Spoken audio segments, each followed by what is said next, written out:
Hello everyone, welcome to Sri Ram's IAS YouTube channel where we cover daily current affairs with you with previous year questions also. This is your mentor आरजू कक्कड़ और इस session में हम cover करेंगे आज के important articles और उसी के साथ साथ कुछ प्रीवियस ईयर क्वेश्चंस भी, ताकि आपको समझ आता रहे कि किस तरीके से यूपीएससी सवाल पूछती है। आपका माइंडसेट जो है वो उस तरीके का हो जाना चाहिए, उसी डायरेक्शन में जो आपकी प्रिपरेशन है वो जानी चाहिए। और साथ ही साथ जितने प्रीवियस ईयर क्वेश्चंस आप समझोगे, उसको एनालाइज करोगे, वो आप ही के लिए अच्छा होगा।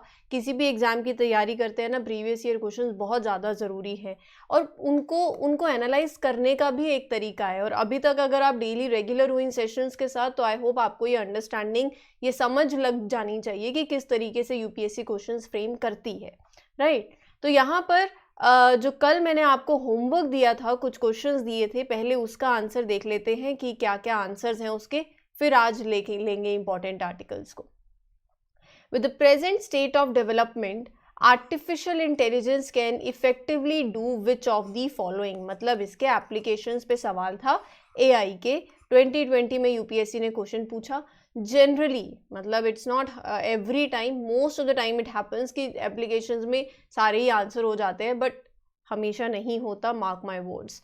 तो यहाँ पर bring down the electricity consumption in industrial units, creating meaningful short stories and songs, disease diagnosis में text to speech conversion, wireless transmission of electrical energy. So artificial intelligence can effectively do and perform its role here. So चारों पांचों जो हैं they are right and answer is option D. तो basically आपको ये समझना है कि जब कोई एप्लीकेशन आप पढ़ते हो किसी भी चीज़ की, तो वो आपको आनी चाहिए, क्योंकि अब जैसे artificial intelligence, it can be use in disease diagnosis, it can be use in like creating songs, creating short stories, text to speech conversion, and artificial intelligence is also found in use in power industry also, right? machine learning assisted power transfer. तो इन सब में इसका application है, तो option D इस question का सही answer था। अगला स्टेटमेंट है कि क्वेश्चन है 2022 में, मतलब रिसेंट ही यूपीएससी ने पूछा, which one of the following has been constituted under environment protection act 1986। तो मतलब जब भी आप कोई बॉडी, कोई अथॉरिटी कर रहे हो, कौन सी बॉडी कौन से एक्ट में है, तो वो आपको पता होना चाहिए। तो यहाँ पर सेक्शन 3 क्लॉज 3 जो है एनवायरमेंट प्रोटेक्शन एक्ट 1986 का, उसके अंदर सेंट्रल ग्राउंड वाटर अथॉरिटी को कॉन्स्टिट्यूट किया गया था to control, to regulate the management of ground water resources in the country. समझने की बात क्या है यहाँ पर, कि जब भी आप पढ़ो तो ये ज़रूर देख लिया करो कि कौन सी बॉडी कौन से एक्ट से बनी है, ये होती है एनालिसिस, ठीक है। फिर 2022 में यूपीएससी ने क्वेश्चन पूछा था with respect to Somnath temple. तो आपको कुछ स्टेटमेंट्स दिए और आपको बताना है which of the following statement is correct regarding the Somnath temple. 2022 का है, रिसेंट है, क्वेश्चन को समझने की कोशिश करना किस तरीके से स्टेटमेंट रखी है। Somnath temple is one of the Jyotirlinga shrine. तो बिल्कुल क्या लगता है, सही स्टेटमेंट है, एब्सोल्युटली सही स्टेटमेंट है। Somnath temple is believe to be the first among the 12 jyotirlinga shrines of Shiva, और ये गुजरात के अंदर लोकेटेड है। A description of Somnath temple was given by Al-Biruni। बिल्कुल एक अरब ट्रैवलर रहे। The description of the temple by Al-Biruni was so glowing that it prompted the visit in 1024 by Mahmud of Ghazni, right? तो यहाँ पर option 2 भी बिल्कुल सही है। Description of Somnath temple was given by Al-Biruni। तो दोनों स्टेटमेंट सही हो गई। तो प्राण प्रतिष्ठा of Somnath temple was done by president S Radhakrishnan. तो थर्ड स्टेटमेंट जो है वो आपकी गलत है। अगर आपको सिर्फ ये पता होता कि थर्ड स्टेटमेंट गलत है, और ये मतलब रीसेंट टाइम्स न्यूज़ में रही होगी, राइट, तो सॉरी, ये तो कैसे न्यूज़ में रह सकती है। President of India doctor Rajendra Prasad did the प्राण प्रतिष्ठा एट दी एग्जिस्टिंग टेम्पल्स। तो यहाँ पर ये जो स्टेटमेंट है ऑन 11 मई 1951, तो ये तो गलत हो गया। सोमनाथ टेम्पल न्यूज़ में रहे कभी तो आपको पता होना चाहिए। बेसिकली जब सोमनाथ टेम्पल की बात आई तो किस तरीके से क्वेश्चंस आए, यहाँ स्टेटमेंट किस तरीके से रखी उन्होंने, वो समझने की बात है। तो इस तरीके से जब भी आप किसी टेम्पल, कोई टेम्पल आर्किटेक्चर से भी बहुत क्वेश्चंस आते हैं, मैं आपको ज़रूर दिखाऊंगी। यूपीएससी टेम्पल आर्किटेक्चर से भी बहुत क्वेश्चन पूछती है, जैसे temples, paintings, music, Buddhism, Jainism, ये बहुत इंपॉर्टेंट टॉपिक हैं जब आप आर्ट एंड कल्चर में जाते हो, तो ये आप स्किप मत किया करो, टेम्पल आर्किटेक्चर जैसे टॉपिक्स, ठीक है। तो फर्स्ट एंड सेकेंड स्टेटमेंट यहाँ पर करेक्ट है, answer is A. With reference to agriculture in India, कल हमने जीनोम सिक्वेंसिंग के बारे में बहुत अच्छे से कवर किया था, इसको पढ़ा था, इंडिया का जो जीनोम इंडिया प्रोजेक्ट है वहाँ पर।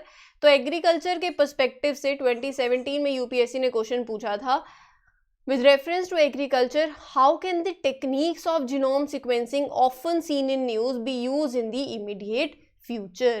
तो अगर आपको याद हो तो हमने कल यही पढ़ा था ना कि यहाँ पर जो डेटा है उसको कलेक्ट करने से, जीनोम सिक्वेंसिंग से क्या होगा कि आने वाले टाइम में जो आप डिसीज़ के लिए टेक्निक्स लेके आना चाहते हो, जो डिसीज़ टॉलरेंस की भी आप यहाँ पर बात कर रहे हो, जो मेडिसिनल ड्रग्स की बात कर रहे हो इन द इमीडिएट फ्यूचर, तो वहाँ पर this genome sequencing can help. Similar is the case here, genome sequencing can be use to identify the genetic markers for the disease, जो म्यूटेशंस होती हैं, राइट, और उसके बाद फिर you can come up with the solutions with it, with the new drugs, right? So यहाँ पर genome sequencing can be used to identify genetic markers for disease resistance and drought tolerance in various crop plants, बिल्कुल सही है। इस technique से it will help in reducing the time that is required to develop the new varieties of crop plants, बिल्कुल सही है। It can be used to decipher the host pathogen relationship in the crops, बिल्कुल सही है। तो option D इसका सही answer है। यहाँ पर जीनोम सिक्वेंसिंग को भी आप कहाँ यूज़ कर सकते हो, कैसे यूज़ कर सकते हो, इसके यूज़ करने से क्या होगा, इस टेक्निक से होगा क्या, बस वही सवाल वापस से एप्लीकेशन उसकी पूछी। In context of space technology 2010 में एक टर्म न्यूज़ में आ जाती है, तो मतलब when terms are there in news वो आपके लिए इंपॉर्टेंट है। ये भुवन टर्म न्यूज़ में थी। It is a geo portal of ISRO with 3D imaging capabilities of India, so answer was C. समझ आ गया अब कि किस तरीके से क्वेश्चन आ रहे हैं। एप्लीकेशन बेस्ड क्वेश्चंस बहुत ज़्यादा इंपॉर्टेंट होते हैं, और साथ ही साथ कोई टर्म न्यूज़ में आ गई वो भी पता होना चाहिए, राइट। तो जितने ज़्यादा प्रीवियस ईयर क्वेश्चंस करते जाओगे उतनी अंडरस्टैंडिंग जो है वो बढ़ती जाएगी कि किस तरीके से यूपीएससी क्वेश्चन पूछ रही है। फाइन, आज क्या कवर करने वाले हैं, तो let's have a look over it. Okay, 56th session of UN commission on population and development, इसके बारे में कंप्लीट अंडरस्टैंडिंग लेंगे। जीएस पेपर 2 से आप इसको लिंक भी कर सकते हो, क्या कहना है इस कमीशन के बारे में जानेंगे, everything in detail. Language friendship bridge, GS paper 2 से लिंक कर सकते हो, पेपर 1 से भी लिंक कर सकते हो, 1 और 2। और ये आपका जो प्रोजेक्ट है इंडिया का, ये कैसा प्रोजेक्ट है, क्या बात हो रही है यहाँ पर, इसके चैलेंजेस क्या हैं और इसका सिग्निफिकेंस क्या है, विल अंडरस्टैंड एवरीथिंग। मेंस के पॉइंट ऑफ व्यू से भी बहुत ज़्यादा इंपॉर्टेंट है। सो यहाँ पर मेंस और प्रीलिम्स दोनों की ही कॉम्प्रिहेंसिव कवरेज होती है। फिर अभी रिसेंटली आम आदमी party got the national party status, तो क्या क्राइटेरिया रहता है वो भी जानना बहुत ज़रूरी है। पेपर 2 से you can link it, prelim से भी में भी सवाल बन सकता है, ठीक है। Nagarjuna Sagar श्रीसलम tiger reserve news में है, पेपर 3 से लिंक कर सकते हो। मैप प्रैक्टिस बहुत ज़्यादा इंपॉर्टेंट है, मैप आपके लिए होमवर्क रहेगा। फिर एक new species of frog discover हुई है, कहाँ पर हुई है, within the Siju cave system. ये केव सिस्टम मेघालय के अंदर है, ये इंपॉर्टेंट है, पेपर 3 से भी लिंक कर सकते हो। इस स्पीशीज के बारे में जानेंगे और इस केव सिस्टम के बारे में भी पढ़ेंगे। Next is 125th anniversary celebration of Ramakrishna Math, तो जीएस पेपर 1 से इसको लिंक कर सकते हो और वो जो फिलॉसफी है बिहाइंड इट उसको भी कवर करेंगे, ठीक है। ओवरव्यू मिल गया है कैसे लेना है सेशन को, तो विदाउट वेस्टिंग एनी टाइम अब सीधा चलते हैं आज के इंपॉर्टेंट आर्टिकल्स पे और let's have a look then. चलो स्टे ट्यून्ड, एंड तक रहना है क्योंकि जितने भी इंपॉर्टेंट आर्टिकल्स हैं मैंने आपको दिखा दिए हैं और each and every article is important. चलो, in the 56th session of UN Commission on Population and Development कहाँ हुआ, न्यूयॉर्क के अंदर। डिप्टी सेक्रेटरी जनरल वार्न, क्या वार्निंग करी है कि जो आपका गोल है of achieving quality education for all by 2030 is seriously off track. चाहे आप पेरिस क्लाइमेट में जो पेरिस एग्रीमेंट में जो गोल रहा है, चाहे आप क्लाइमेट चेंज ले लो, चाहे हम क्वालिटी एजुकेशन की बातें कर लो, चीज़ें अभी ऑफ ट्रैक चल रही हैं। ये मतलब हमने पहले भी अभी देखा ही है, लेकिन अब ऑब्वियसली एक कॉज ऑफ कंसर्न भी है, तो इसके लिए पहले आपको करंट सिचुएशन समझनी बहुत ज़्यादा इंपॉर्टेंट है। सो यहाँ पर बात करी गई है कि around 263 million children and young people they are out of school in the world. ये आपके लिए बहुत इंपॉर्टेंट है, मेंस के पर्सपेक्टिव से बहुत सी चीज़ें आप यहाँ से लेके जा सकते हो। नियरली 70% ऑफ द चिल्ड्रन जो हैं पुअर कंट्रीज़ के अंदर, वो बेसिक टेक्स्ट भी समझ नहीं सकते हैं बाय एज 10। क्यों? पॉवर्टी और माल न्यूट्रिशन, ये दो मेजर क्रॉनिक फैक्टर्स हैं। Mainly due to this poorer countries में 70% बच्चे 10 एज होने के बावजूद भी they can not understand the basic text. और अफ़गानिस्तान की बात करें तो वहाँ पर तो सिचुएशन ऐसी सी है कि विमेंस एंड गर्ल्स की जो situation it is very severe, where they have been banned from high school and university.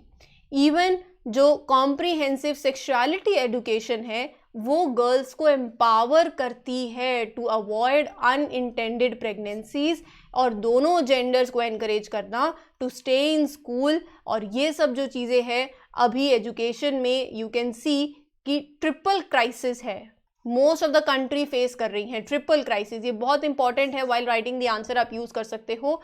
Inclusive education होनी चाहिए कि एजुकेशन एक अफोर्डेबल एजुकेशन, इंक्लूसिव मतलब कोई भी हो वो ड्रॉप आउट्स नहीं हो, इंक्लूसिव, इक्विटी एंड इंक्लूसिव एक मेजर इशू है, issue in the sense crisis है जो फेस कर रही हैं मोस्ट ऑफ द कंट्रीज। और क्वालिटी एजुकेशन बहुत important and relevance to equip current and future generations with the skills they need to thrive in the fast changing world। तो यहाँ पर आने वाले टाइम में जैसे जैसे वो होता है ना कि हम भी बोलते हैं जैसे जैसे टाइम बढ़ रहा है वैसे वैसे आपकी सोच बदलती है, देखने का नज़रिया बदलता है, तो सिमिलर इज़ द केस इस फास्ट चेंजिंग वर्ल्ड में आपको जो स्किल्स अडॉप्ट करनी है, राइट, वो स्किल्स भी to equip them to the coming generations, ये सब चीज़ें बहुत ज़्यादा इंपॉर्टेंट है। लेकिन still we are lacking making it equity, inclusive, quality, ये सब कुछ most of the countries they are facing with this triple crisis in the education.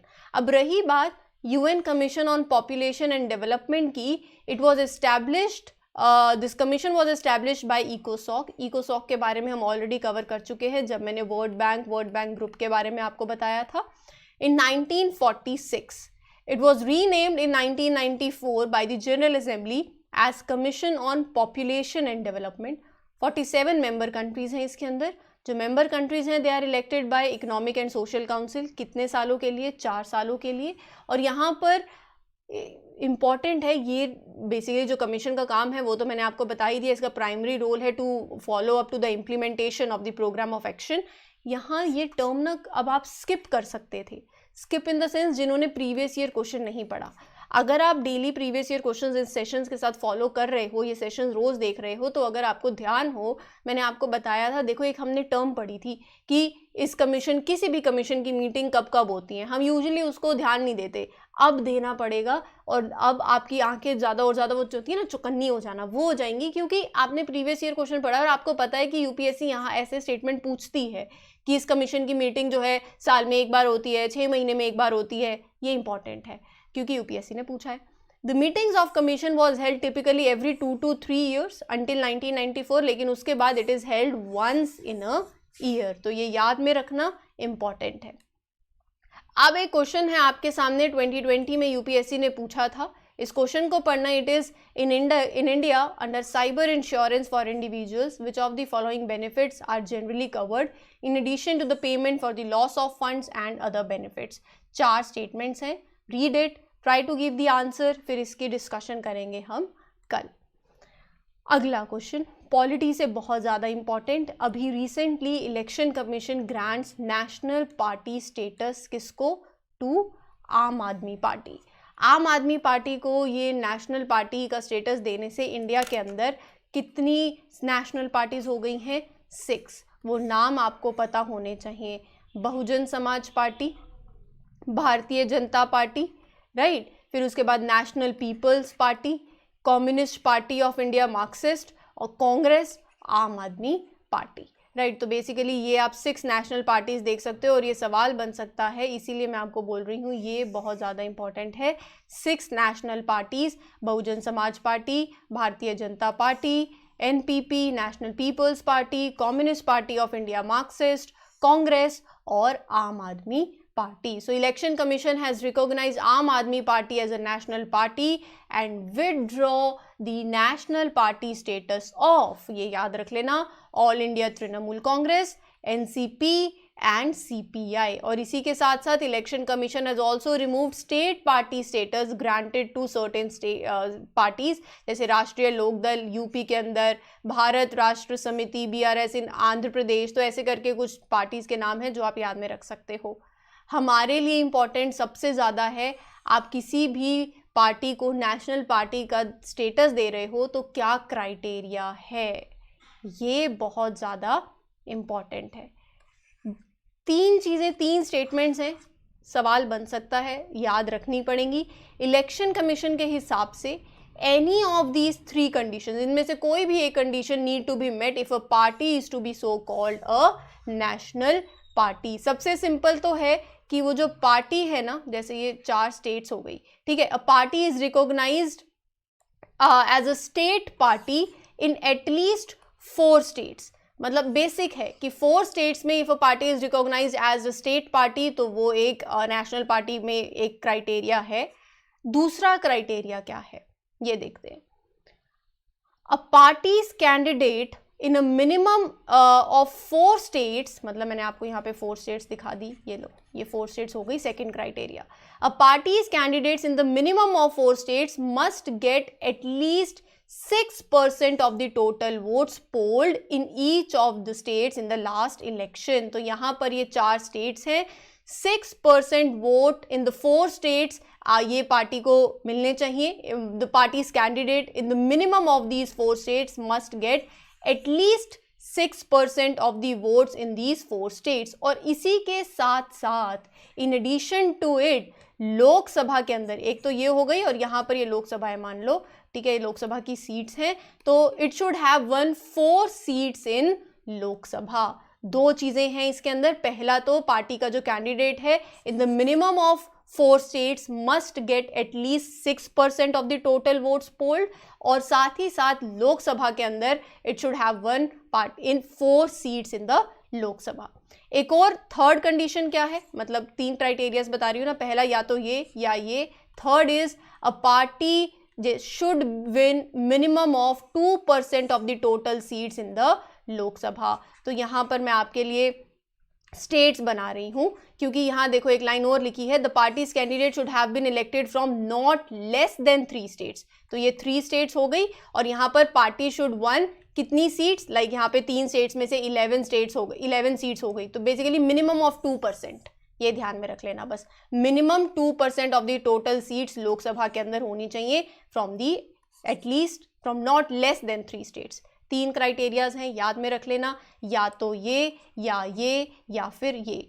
तो ये अब आपको याद रखना है. वैसे ये पॉलिटी के स्टैटिक पार्ट के अंदर आता है, बट फिर भी मैंने यहाँ कवर किया है, तो इसीलिए जितना इसको रिवाइज करोगे, जितना याद करोगे, उतना ही आपके लिए अच्छा होगा. वापस एक बार वीडियो को पीछे जाकर देख लेना, चीज़ें रिकॉल करनी हो तो याद आ जाएंगी. ठीक है, क्वेश्चन दिख रहा है 2018 में यूपीएससी ने क्वेश्चन पूछा था, 3 स्टेटमेंट्स रखी थी, राइट टू एजुकेशन से रिलेटेड ये क्वेश्चन है. आपको बताना है करेक्ट स्टेटमेंट कौन सी है. आंसर सॉल्व करना, कमेंट सेक्शन में बताना, कल कवर करेंगे. According to the 5th cycle of management effectiveness evaluation, अब when I'll be referring to it, I'll take it as MEE. ठीक है, it was carried out by the center, और जिसमें Nagarjuna Sagar Srisailam tiger reserve improves from good to very good. तो ये क्या है, rating के बारे में भी जानेंगे और इस टाइगर रिजर्व के बारे में भी जानते हैं. सबसे पहले नलामला हिल रेंज आंध्र प्रदेश के अंदर ये टाइगर रिजर्व है. It is spread across undivided districts of Guntur, Prakasam and Kurnool. ठीक है, ये जगह के नाम है. इसको टाइगर रिजर्व का स्टेटस मिला 1983 में. कंट्री में लार्जेस्ट टाइगर रिजर्व है, spreading over an area of 5,937 square kilometre. Krishna river है that cuts the basin of this reserve. Forest की बात करें, फ्लोरा एंड फना की, तो यहाँ पर आपको ड्राई मिक्स डेसिडियस फॉरेस्ट देखने को मिलेंगे. Variety of grass, bamboo, medicinal plants also grow there. Fauna की बात करें तो tiger, leopard, wolf, wild dog, jackal, right, तो ये सब, mouse deer, these are the top faunal species. And साथ ही साथ it also recorded the presence of 73 of the 75 big cats in the state.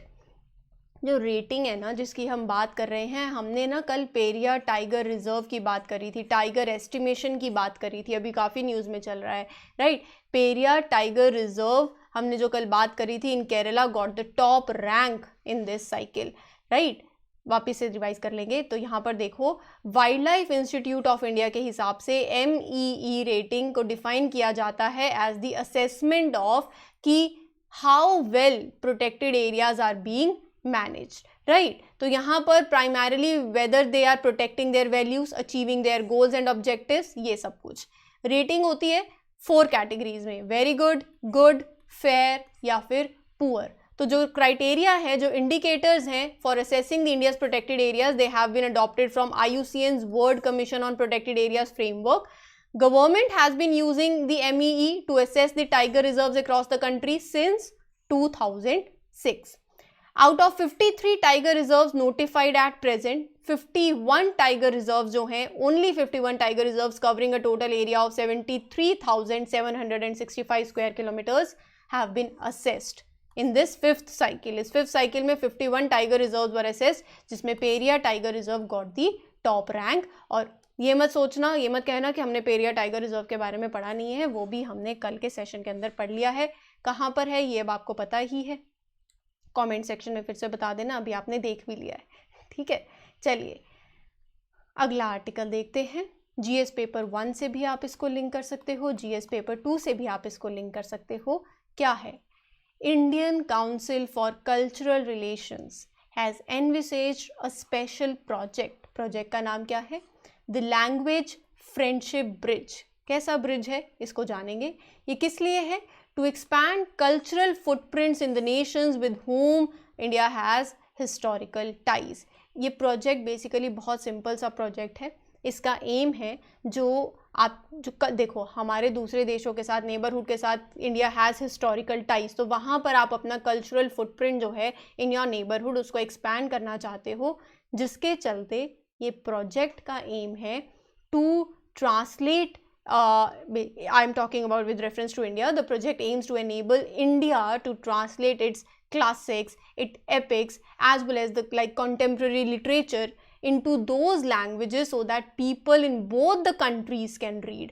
जैसे कि जो languages that are spoken in the countries like Myanmar, Sri Lanka, Uzbekistan, Indonesia, right. So यहाँ पर ये जो प्रोजेक्ट है ना, it will create a pool of experts in the languages that are spoken in these countries. क्योंकि हम क्या करना चाहते हैं, हम अपने कल्चरल जो फुटप्रिंट है इन द नेबरहुड, जहाँ पर जिनके साथ हमारे हिस्टोरिकल टाइज हैं, उसको और ज़्यादा एक्सपैंड करना चाहते हैं. हम ट्रांसलेट करना चाहते हैं जो कंटेम्प्रेरी लिटरेचर है into these languages, so that people in the both countries can read, right.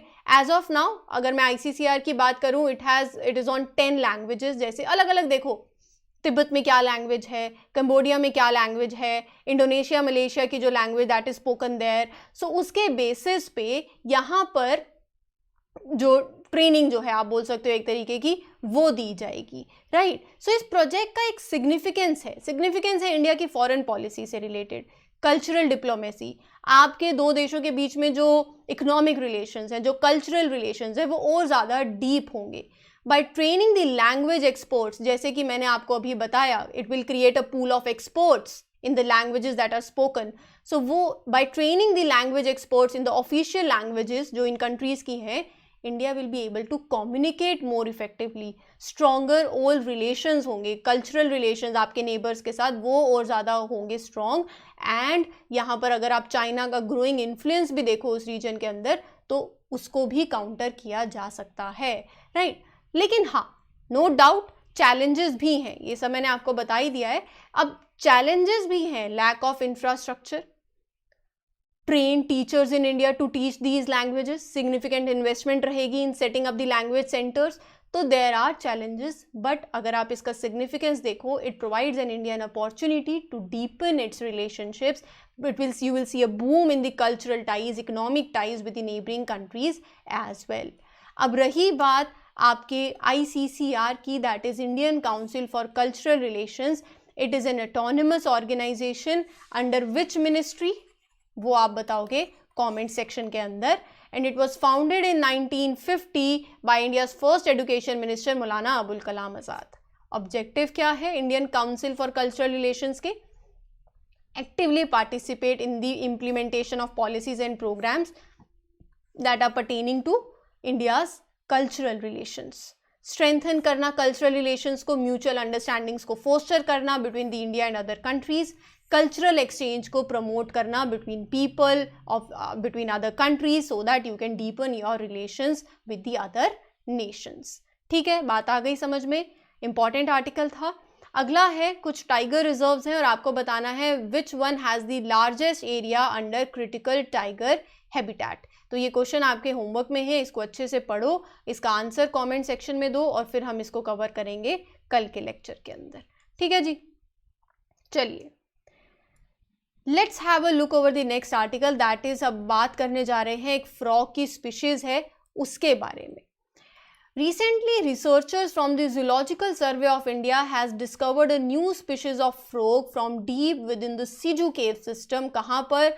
Garo hills, Meghalaya के अंदर इस फ्रॉग स्पीशीज की बात करी जा रही है जिसका नाम है एमेलॉप्स सिजू।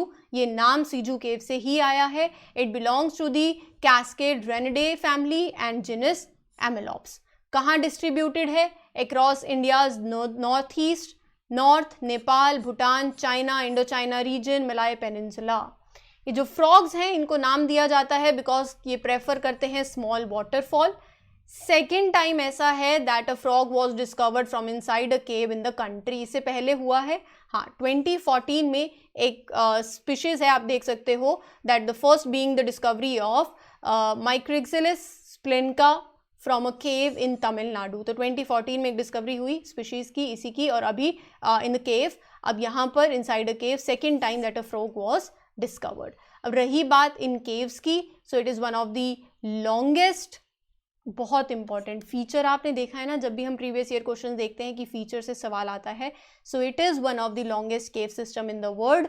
कहाँ पर सिचुएटेड है? In the state of Meghalaya, और it is a 4 kilometre long natural limestone केव।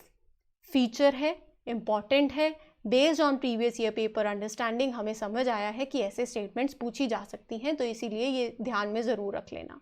रही बात आज के सेशन की, तो मैंने आपको कुछ क्वेश्चन दिए हैं, try to answer them in the comment section.